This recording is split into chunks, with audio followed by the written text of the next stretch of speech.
Hi Slam fans, Shaun Cornu here from Slam Strategy, and today I have one of the coolest cats in the gTLD game.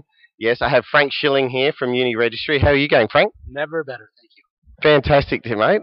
Look, for the listeners and viewers, tell us a little bit about your business. Well, Uniregistry is a top-level domain applicant. We have applied for 54 top-level domain names. We're building, a significant amount of infrastructure to run and maintain those gTLDs, and we think it's going to be a great success. Fantastic. Look, what's one of your favourite ones? Have you got a favourite? I like them all, I really do, but I really Every applicant loves them all. and every applicant will tell you one of their strings, and you'll be like, yeah, it's okay. Yes. Oh, you hear that? I like, I'm a car enthusiast. I like .auto. I like .cars. I like .free as a global to sell to the world, and or at a very, very low price point because people, to market products that are free or free offerings. I just think they all have legs in some way, and .sexy. It's very good. I might get one of those myself. Do you think I would be good enough for the .sexy? I can see it now, Shaun .sexy. You saw it first. Yeah, look out for that one, Shaun.sexy. I love it. Okay. So look, just one other thing. Have you got any inside information? Anything new? What's come from this event for you? Well, I realize that there's going to be a great deal of demand for niche strings. I think a lot of these strings, what's come from me, a takeaway is that I think everybody's going to do fairly well that has a selection of niche strings. I don't think that there's short of .web, like a blockbuster contender in the mix, but I think that collectively you're going to see a lot of interest in niche strings, and the interest is really pitched, from SLD registrants and sending emails saying, can I get this? I really want to get this. They're hounding you. I never saw that in the existing name spectrum, that kind of demand. So, we've seen, just at the registrant level, we've seen a zeal for some of these new strings. It's really interesting to see it.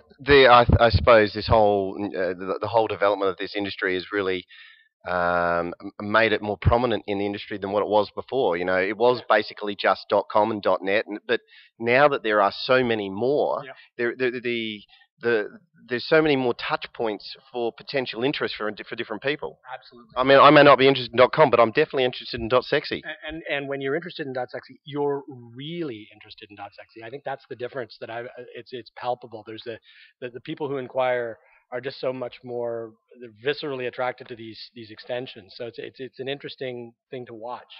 Agreed. I can relate to .sexy. I can't relate to .com. Right. And I think that's what a lot of people are saying, that that some people are going, it's always going to be .com, and it's like, well, no, I don't think it is. Well, I think the brands will have a lot to do with that. I think and this is again a very it's like watching a glacier move.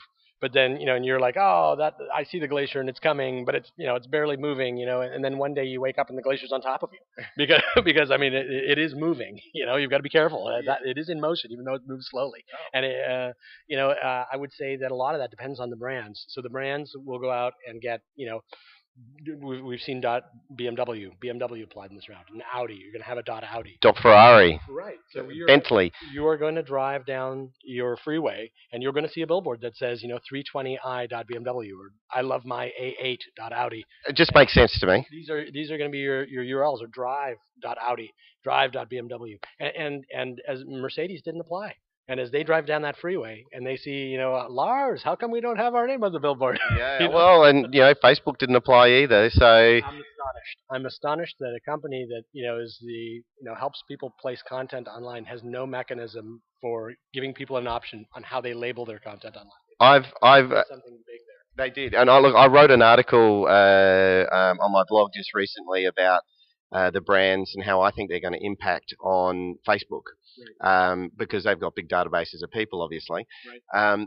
But I think that, and I'm prepared to put a wager on it, that I think Facebook will be putting in for the second round. Oh, without a doubt. Without a doubt. For at least .Facebook, .face, if it wasn't applied for in this first round, and subsequent strings. I think they made Facebook, in their defense, is growing their core business rapidly. They've got a lot going on. But this was a real opportunity. If they've talked about it internally and they chose to pass, they made a mistake. Period. Full stop. And do you think we might see L'Oreal back in the second round? You know what? I wouldn't count them out. I mean, they've dropped on some stuff. I think that I could see maybe not the second, but the third. And I think that there won't be rounds anymore at some point. It'll just be Ongoing. an ongoing process. I do believe strongly that there are going to be within a decade tens of thousands of brand gTLDs, and the magic it'll get easier to get new gTLDs. It'll get easier to run them. And Uniregistry looks forward to helping brands run their stuff. Fantastic. Good plug there. Like that. Nice one. All right. Thanks a lot, Frank. I really appreciate your time. I know he's got to get off to onto a flight. We're in Africa. I'm getting on a plane for Dubai and then to San Francisco, New York, Seattle, back to San Francisco. I'm tired just thinking about it. It's hell trying to run a business.